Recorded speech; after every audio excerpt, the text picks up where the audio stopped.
इस वीडियो के अंदर हम लोग समझेंगे अमीबा किसे कहते हैं, अमीबा कैसे अपना भोजन बनाता है, अमीबा में कितने गया है, किस विधि के द्वारा यह अपना भोजन बनाता है, इसकी खोज कब की गई है, इन सब चीजों की हम चर्चा करेंगे। देखिए अमीबा किसे कहते हैं। अमीबा एक कोशिकीय प्राणी है। अमीबा एक कोशिकीय प्राणी समपोषी जीव है। ठीक है। देखिए एक कोशिकीय प्राणी किसे कहते हैं, तो एक कोशिकीय प्राणी यानी कि उसमें एक ही कोशिका होते हैं जिसको हम एक कोशिकीय प्राणी कहते हैं। ठीक है। जैसे इसमें ढेर सारा आ जाता है, कौन कौन आ जाता है, बैक्टीरिया हो गया, ये सब बैक्टीरिया जो नदियों तालाबों तथा झीलों में पाया जाता है। अमीबा कहाँ पाया जाता है, तो नदियों में पाया जाता है, झीलों में पाया जाता है, खड़े पानी में पाया जाता है, कूड़ा करकट सब में पाया जाता है, गंदे गंदे जगहों सब पर क्या होता है, अमीबा पाया जाता है। देखिए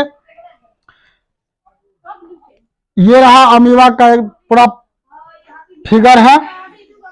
ठीक है। अब अमीबा का हम ये पूरी संरचना बनाए हैं। अमीबा का फिगर है। इसमें अमीबा में एक न्यूक्लियस होता है, देख लीजिए, इसे हम कहते हैं न्यूक्लियस। ये पूरा हो गया अमीबा, इसको हम कहते हैं केंद्रक। क्या कहते हैं, केंद्रक। ये जो आप देख रहे हैं बिंदा बिंदा टाइप का, इसको हम क्या कहते हैं, कोशिका द्रव्य कहते हैं। क्या कहते हैं, कोशिका द्रव्य कहते हैं। इसको हम क्या कहते हैं, ये जो बाहरी वाला भाग देख रहे हैं इसको हम क्या कहते हैं, पादप कहते हैं। क्या कहते हैं, पादप कहते हैं। ये क्या है, इसको क्या बोलते हैं, खाद्य धानी यानी फूड वेहिकल। ठीक है। ये जो देख रहे हैं इसको हम संकुचनशील धमनी कहते हैं। ठीक है। ये पूरा पार्ट है एक अमीबा का। अब हम लोग एक एक करके समझेंगे कि अमीबा कैसे कैसे भोजन करता है, क्या क्या करता है। अमीबा में सबसे पहले हम लोग जब समझेंगे अमीबा में पोषण यानी भोजन कैसे होता है। तो देखिए अमीबा का यह एक फिगर है। अमीबा के अंदर एक सेंटर होता है यानी केंद्रक होता है जिसको हम न्यूक्लियस कहते हैं। यह है खाद्य कण यानी भोजन है इसका। अमीबा का क्या है, भोजन है। अमीबा जो है अपना भोजन कैसे ग्रहण करता है, तो अमीबा में याद रखना है कि उसका कोई भी मुंह वगैरह कुछ नहीं होता है। अमीबा जिधर से भोजन उसको टच कर गया उधर से ही वो अपना मुंह बना लेता है। ठीक है। ये दूसरे फिगर में हमने बनाया पदार्थ। अमीबा अपना भोजन कुटपाद की मदद से भोजन को ग्रहण करता है। होता क्या है कि जब अमीबा के बगल में कोई भी पदार्थ चल जाता है तो वह, जैसे ये देख रहे हैं ये पदार्थ है यानी भोजन है, कवक। अमीबा का जो भोजन क्या सब होता है, कवक होता है, यीस्ट होता है, बैक्टीरिया, ये सब ये इसका एकदम भोजन है। ठीक है। तो जैसे कि ये कोई पदार्थ है, कोई भी भोजन ले लीजिए, मैंने ऐसे समझिए कि अमीबा का एक भोजन है। तो ये क्या करता है अमीबा,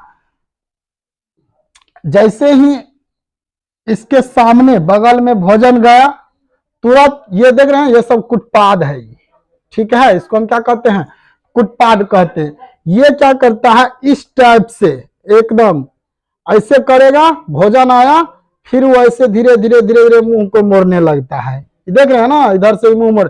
यहाँ देखिए अगला में हम दिखाए हैं कि खाद्य कण, देखो ये अंदर चल गया ना, ये खाद्य रिक्तियां है, ये क्या कर लिया, कुटपाद के द्वारा इसको जो है धीरे धीरे अंदर की ओर अपने अंदर ले रहा है। और जैसे ही अंदर लिया फिर यह अपने मुंह को क्या कर लेता है, कुटपाद की मदद से बंद कर लेता है और इसका भोजन जो है अंदर में देख रहे हैं ये इस टाइप से वह जो है खाने को अलग अलग जगह पे जो है अपने भोजन को फैला रहा है अपने बॉडी में। ठीक है। तो देखिए यहाँ हम लिखे हैं इसके शरीर में पोषण के लिए कोई विशेष रचना नहीं होती है। हम इससे पहले बता चुके हैं कि अमीबा का कोई भी मुख्य नहीं होता है, वह अपना भोजन जो है कुटपाद की मदद से करता है। इसमें जिधर से यह अपना भोजन करेगा उधर से ही क्या हो जाएगा, इसका मुंह तैयार हो जाता है। देखिए अब जब इसमें, अच्छा एक बात और है, अमीबा को कंट्रोल कौन करता है, यानी कि अमीबा का अगर मुंह नहीं होता है, यह टेढ़े मेढ़े आकार का होता है, इसकी कोई आकृति नहीं होती है, तो फिर इसको कंट्रोल कौन करता है, तो इसको कंट्रोल न्यूक्लियस करता है, यानी केंद्रक करता है। समझ गया ना। देखो ये अपने कुटपादों की मदद से क्या करता है, भोजन को ग्रहण करता है। ठीक है, ये देखिए अब देखते हैं कि अमीबा का खोज कौन किया था, तो अमीबा का खोज जो है रोसेल वान रोजेनहॉक किया था। कौन किया था, रोसेल वान रोजेनहॉक। कितना ईस्वी में, तो 1755 ईस्वी में किया। ठीक है, यह किसके द्वारा, यानी अमीबा का निर्माण किसके द्वारा होता है, तो द्विखंडन द्वारा होता है। किसके द्वारा होता है, द्विखंडन के द्वारा होता है। एक देखिए अमीबा क्या करता है कि यह जो है अपना आगे का जो जनरेशन होता है, फर्टिलाइजेशन होता है, वो क्या होता है कि वह जब अमीबा का शरीर जब ग्रोथ होने लगता है, यानी विकास होने लगता है, वह जब धीरे धीरे धीरे धीरे बड़ा हो जाता है, तो उस क्या करता है, वो धीरे धीरे धीरे धीरे करके टूटने लगता है। कैसे टूटता है, तो देखिए वह धीरे धीरे जो है, जैसे ये अमीबा है ना, स्टेप में धीरे धीरे जो है वह टूटने लगता है। ठीक है, वह टूटते टूटते जो 2 भागों में विभाजित हो जाता है। कितने भागों में, 2 भागों में धीरे धीरे टूटने लगता है। और अमीबा क्या होता है, 2 भागों में टूटने लगता है। तो इसमें क्या हो जाता है, 2 तरह का न्यूक्लियस बन जाता है। ऐसा नहीं है, 2 से यह अधिक भी बन सकता है। यह जो अमीबा देख रहे हैं आप, यह 2 से अधिक में भी विभाजित हो सकता है।